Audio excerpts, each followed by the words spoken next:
अत्यंत प्राचीन काळी एक भयानक आणि अत्याचारी राक्षस होता, नरकासूर. तो महाबलवान होता आणि त्याच्या अत्याचारामुळे देवता, ऋषी आणि मनुष्य सगळेच त्रस्त झाले होते. त्याने स्वर्गलोकावरही आक्रमण केले आणि देवांकडून अमूल्य वस्तू लुटल्या. इतकंच नाही तर त्याने 16,000 राजकन्या आणि देवकन्या यांना कैदेत ठेवले होते. सगळ्या देवांनी भीतीने भगवान विष्णूंच्या शरणागती पत्करली.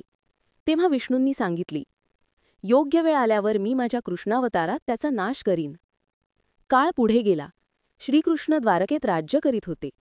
तेव्हा पृथ्वीदेवी स्वतः त्यांच्याजवळ आली आणि म्हणाली, प्रभू, माझा पुत्र नरकासूर अधर्माच्या मार्गावर गेला आहे.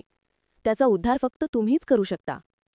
श्रीकृष्ण आपल्या पत्नी सत्यभामीसह रथात बसून नरकासुराच्या राज्याकडे निघाले. संपूर्ण आकाश देवतांच्या जयघोषांनी दुमदुमले. युद्ध सुरू झाले.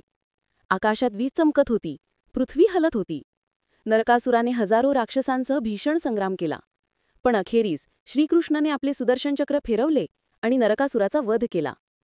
मरण्यापूर्वी नरकासुराने प्रभूंना नम्रतेने म्हटलं, प्रभू, मला माझ्या पापांपासून मुक्त करा, मला मोक्ष द्या.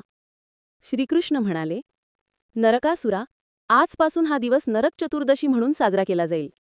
या दिवशी जो मनुष्य स्नान करून दीप लावेल तोही आपल्या पापांपासून मुक्त होईल. त्यानंतर श्रीकृष्णाने 16,000 कन्यांना मुक्त केले. जेव्हा ते द्वारकेत परतले तेव्हा सर्वत्र आनंदोत्सव झाला. घराघरात तेलाचे दिवे पेटवले गेले. फुलांनी सजलेली द्वारका प्रकाशाने उजळून निघाली. लोक आनंदाने म्हणाले, आज अंधकारावर प्रकाशाचा विजय झाला आहे. त्या दिवसापासून नरक चतुर्दशी म्हणजे छोटी दिवाळी म्हणून ओळखली जाते.